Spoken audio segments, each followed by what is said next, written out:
¿Qué tal? ¿Cómo se encuentran? En esta oportunidad vamos a ver cómo es que el transistor bipolar se puede comportar como un interruptor.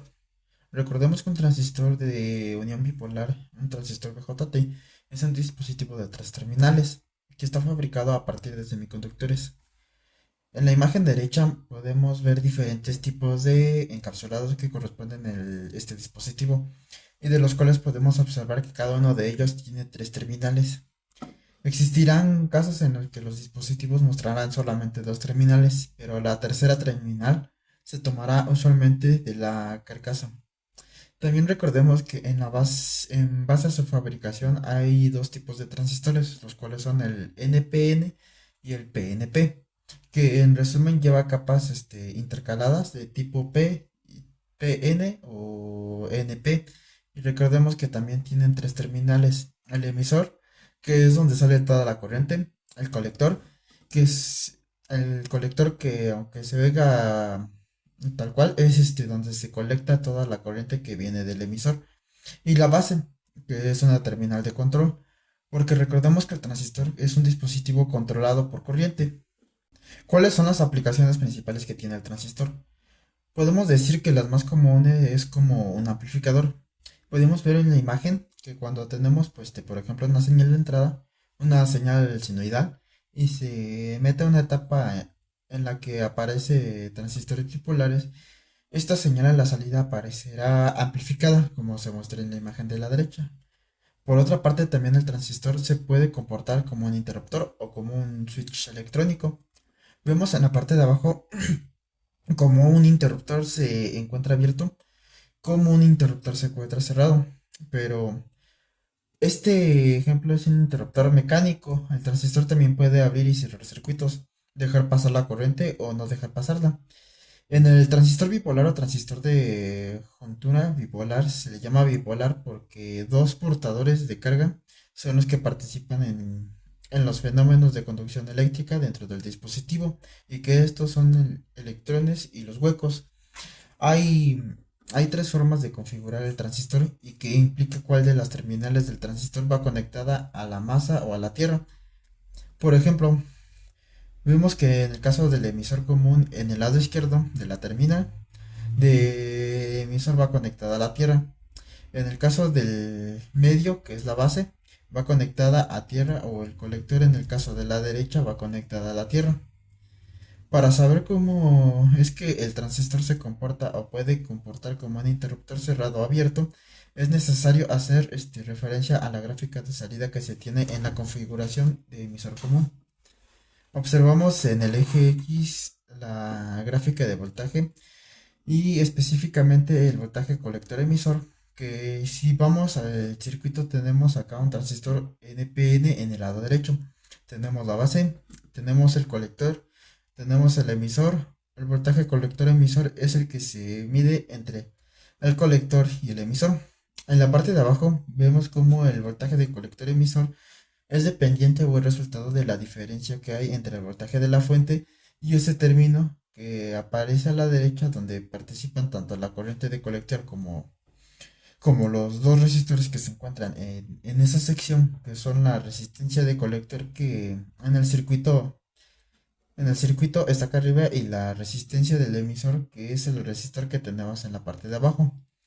En el eje se grafica la corriente de colector que va a ser la corriente de salida y que como vemos en la imagen, esa corriente que se tiene a través del resistor de colector y como sabemos en la ecuación que viene en la parte de acá abajo es dependiente de la corriente base. Por esa razón vemos diferentes gráficas en esta imagen y cada una corresponde a una diferente corriente de base. Evidentemente una mayor corriente de base va a provocar una mayor corriente de colector. Vamos ahora cómo el transistor puede trabajar en la región de corte. ¿Qué es esa condición cuando no hay circulación de corriente a través de la terminal de colector? Como podemos ver en la imagen de la izquierda, en la sección de entrada es donde se encuentra la resistencia base. La fuente de polarización tiene un valor de 0 volts. Esto no permite que la unión base y emisor del transistor quede polarizada en forma directa. de tal manera que la corriente en la base va a ser igual a cero. Como sabemos, la corriente de colector, siendo dependiente de la corriente base por beta, veces IB, pues automáticamente va a ser cero. Si la corriente de base vale lo mismo, en la imagen de la derecha se ve que el equivalente a un interruptor abierto debido a esa situación en la que la corriente base es nula. Por eso podemos ver en la gráfica que está en la parte final de la derecha, como cuando la corriente base es igual a 0 microamperes. En este caso prácticamente tenemos al transistor en la región de corte, es decir, un interruptor abierto o un switch abierto. No hay circulación de corriente a través del colector y por lo tanto podemos decir que todo el voltaje de la fuente, sabiendo que no hay corriente a través de las resistencias de colector, todo, todo ese voltaje de la fuente se ve reflejado entre la terminal del colector y el emisor. Por lo tanto, el voltaje de colector emisor es igual al voltaje de la fuente. Como podemos ver esto, si ahora mostramos la definición de voltaje colector emisor para este circuito, vemos que es la diferencia entre la fuente y la corriente de colector por la resistencia de colector, que es el voltaje en la resistencia de colector. Si este término es cero, pues automáticamente es igual al valor del voltaje SC, que es del de la fuente. El objetivo de trabajar un transistor como interruptor es pasarlo de corta saturación y de saturación a corte. Esto quiere decir que queremos que esté abriendo y cerrando circuitos. Si ya vimos ahorita hace un momento que en corte el transistor se comporta como un interruptor abierto, ahora en la saturación lo que va a mostrar es cómo el transistor puede comportarse como un interruptor cerrado. ¿Cómo se logra eso? Vemos la figura del lado izquierdo. Ahora tenemos una fuente que presenta voltaje BB mayor que cero y que va a empujar la corriente a través de la base. Esto que va a permitir ahora la unión, la base y el emisor quedan polarizados en forma directa.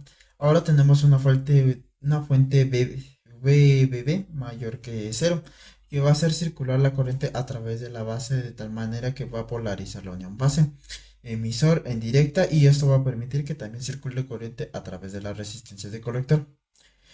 ¿Cómo es que logramos llevar a saturación al transistor? Vemos la gráfica superior derecha y observamos que acá, casi en el origen del eje X, el voltaje colector emisor que aparece de saturación es muy pequeño. ¿Cuánto es muy pequeño? Pues son valores de voltaje de 1 volt o tal vez incluso más bajo. ¿Cómo podemos llegar a hacer que el voltaje de colector emisor se haga pequeño? Es decir, que lo mandemos a un punto en el que el voltaje mínimo o el voltaje de saturación pues sea la opción que tenemos que esta diferencia también se haga más pequeña. ¿Cómo logramos que esta diferencia se haga de un valor mínimo? Pues sabiendo que tenemos, por ejemplo, el valor de BCS fijo, lo que podemos hacer es que en término, es decir, el voltaje en la resistencia de colector se haga más grande. ¿Cómo lo podemos lograr? Pues una de las formas es a través del incremento de la corriente de colector, y esa corriente de colector a su vez podemos modificar o la podemos aumentar a través también del incremento de corriente de base. Si vamos a esa fórmula de abajo, ¿cómo es que podemos aumentar la corriente de base? Pues como ya lo hemos dicho anteriormente, el valor de la fuente que polariza a esta sección, o también disminuyendo el valor de la resistencia de base, de tal manera que si logramos hacer muy pequeño el voltaje de colector emisor hasta este punto en donde está la saturación, entonces podemos asumir que el transistor se comporta como un interruptor cerrado. Entonces puede circular sin ningún incremento a través de la resistencia de colector. Vamos a un ejemplo. Aquí tenemos un circuito en el que estamos buscando que el transistor pueda funcionar como un interruptor que pueda encender y apagar el LED que vemos conectado en esta sección. Para eso vamos a utilizar una fuente que nos da una señal cuadrada, como vemos acá. Tiene un periodo de 2 segundos, es decir, el tiempo en el que se cubre un ciclo en un segundo. Está a nivel alto un segundo, está a nivel bajo. Ahora, ¿cuánto tiene de amplitud esta señal? pues tiene 5 volts. Cuando esta señal cuadrada tiene un nivel bajo, pues evidentemente no hay polarización en la unión base emisor. No hay corriente a través de la resistencia base, o sea, la corriente de base es cero. Por lo tanto, la corriente de colector es cero y el voltaje en la resistencia de colector pues es cero. De tal manera que por el LED no va a haber circulación de corriente y por lo tanto este no va a encender. Hemos visto entonces cómo este transistor funciona o opera en la región de corte. Sin embargo, cuando esta señal alcanza un valor de 5 volts y teniendo en cuenta que hemos mencionado en las imágenes anteriores que la resistencia de base debe tener el valor adecuado para que la corriente en la base también sea un valor grande, que provoque que la corriente de colector tenga un valor grande y que también como consecuencia que el voltaje en la resistencia de colector sea grande. ¿Esto para qué? Para que el voltaje de colector emisor, el que aparezca acá, sea muy pequeñito, a un valor, ya lo dijimos, como un volt o menos, es decir, que esté en saturación y entonces esa corriente sea suficiente para poder encender el LED cuando se tienen esos 5 volts. Entonces se asume que la corriente en la base tiene un valor grande y por lo tanto puede circular corriente puede circular corriente que sea necesaria para el LED, por ejemplo, unos 30 miliamperes y esa corriente puede encender al LED. Vamos a hacer trabajar el transistor como un interruptor, como en este ejemplo. Para eso vamos a utilizar este circuito que, como vemos, utiliza un transistor NPN. Utiliza dos resistores, uno en el colector y otro en la base. Y utiliza un LED como indicador de manera que este enciende. Entonces se va a asumir que el transistor está en saturación. Y cuando el LED está apagado, entonces asumiremos que el transistor está en corte y no hay circulación de corriente. Para eso vamos a ingresar una señal cuadrada en 0 volts y en 5 volts en el máximo. Como vemos en el lado derecho, esa señal de entrada de 5 volts muestra una fuente o la fuente que estará en la región de colector, que es el VCC, tendrá un valor de 9 volts. El LED necesitará 1.6 volts para encender. También tendremos que el voltaje de colector emisor de saturación, ese voltaje pequeñito que necesitamos para que el transistor pueda operar como interruptor, es de aproximadamente unos 3.3 volts. La corriente que LED necesita para poder encender adecuadamente será de 30 miliamperes, pero como está en serie ese LED con la resistencia del colector y con esta etapa de colector emisor, pues entonces asumiremos que esos 30 miliamperes también serán la corriente de colector de saturación. Como ejemplo, pondremos el valor pequeño de la beta que se puede encontrar, que es de 50, para que el transistor pueda trabajar y en corte y en saturación de acuerdo al circuito que mostramos en esta imagen. Tenemos que encontrar los valores tanto del resistor de colector y del resistor de base. Lo primero que vamos a hacer es encontrar el valor del resistor de colector.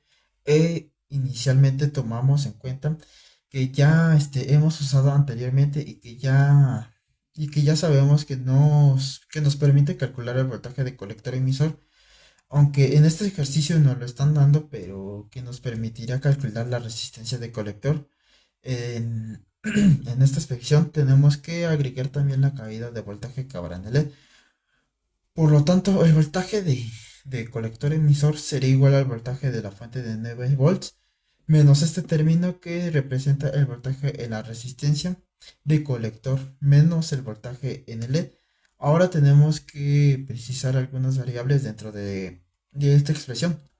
Por ejemplo, para poder encontrar la resistencia de colector que permite que el transistor esté en saturación, tenemos que denotar el voltaje de colector emisor como el voltaje colector emisor de saturación.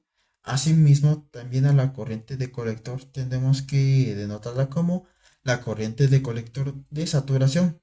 Esto quiere decir que la resistencia de colector que vamos a calcular nos permitirá lograr que el transistor esté en saturación. Si nosotros ahora con esta expresión que ya tenemos resolvemos o despejamos la resistencia de colector, que es quien nos interesa, pues encontramos que la corriente en el que se hace la diferencia entre el voltaje de la fuente en el voltaje en el LED y el voltaje en el colector emisor de saturación y lo dividimos sobre la corriente de saturación que arriba está multiplicando a la resistencia de colector, por lo que hemos hecho así, bueno, ya esto nos permite encontrar este valor y aparte ya tenemos todos estos datos.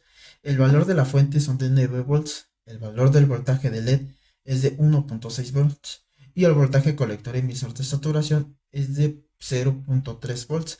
La corriente de colector de saturación también la definimos como 30 miliamperes, porque recuerden que hicimos esta aclaración de que la corriente de LED era de ese valor.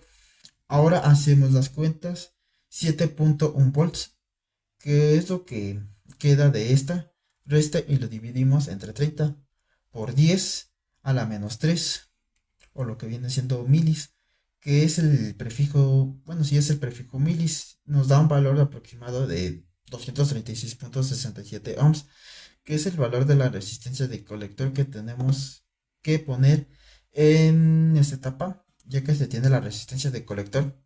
Ahora se va a proceder a calcular la resistencia de base.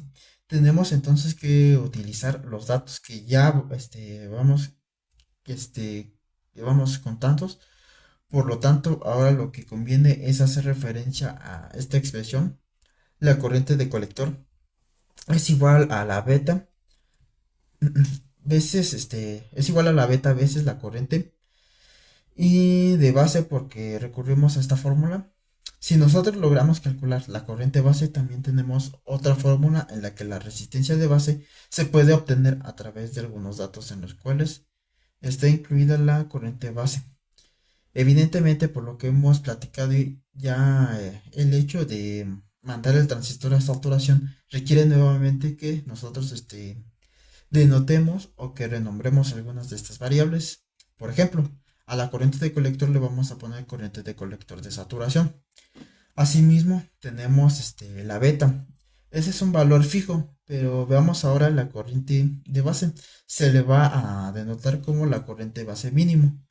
¿Esto por qué razón? Porque recordemos que la corriente de colector es dependiente en este circuito de la corriente base. ¿Cuántas veces es dependiente? Pues eso, pues a través de la resistencia de la base, en este caso, se denota como corriente de base mínima, porque si nosotros incrementamos el valor de la corriente, entonces podemos tener también más corriente de colector a la salida. Si recordamos la expresión, resolvamos o explicamos para la corriente base mínima, entonces ahora en la expresión nos queda simplemente la corriente entre la corriente de colector de saturación dividido entre la beta. Esto es igual a 30 miliamperes sobre la beta que se definió de 50. Nos da un valor de 0.006 amperes. O con el prefijo adecuado tenemos lo que es 600 microamperes. Continuamos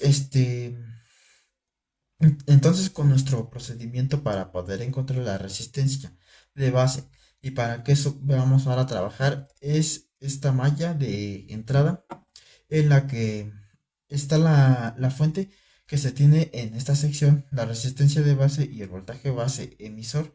Si aplicamos la ley de Kirchhoff de los voltajes, entonces sabemos que el voltaje de entrada es el voltaje de la fuente, es igual a la suma de la caída en la resistencia de base más lo que se tiene entre las terminales de base y el emisor, que bueno, ya sabemos que es un valor fijo nuevamente. Tenemos que denotar o tenemos que renombrar algunas variables de esta expresión, porque recuerdan que lo que estamos buscando es la corriente base mínima, y como vemos en la parte de acá, así se obtiene el voltaje de entrada.